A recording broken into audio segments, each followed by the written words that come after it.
जय मसीह की। कई बार हम लोग जो विश्वासी, हमने विश्वास तो कर लिया, हम ऐसा सोचते हैं कि अब हमने विश्वास कर लिया, हम यीशु मसीह को जान गए, तो अब आगे क्या करें। तो बाइबल में एक जगह कुलुस्सियुस का 2:6 में प्रभु क्या कहते हैं, अतः जैसे तुमने मसीह यीशु को प्रभु करके ग्रहण कर लिया है, वैसे ही उसी में चलते रहो और उसी में जड़ पकड़ते और बढ़ते जाओ, और जैसे तुम सिखाए गए वैसे ही विश्वास में दृढ़ होते जाओ और अधिकाधिक धन्यवाद करते रहो।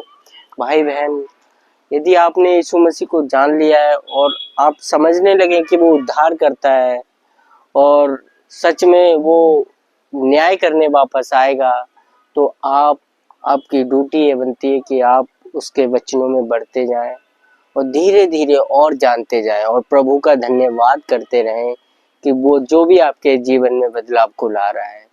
बस यही हमें एज ए विश्वासी करना है, उसके वचनों की खोज करना है, ढूंढना है और अपने अगुओं से पूछना है। जय मसीह।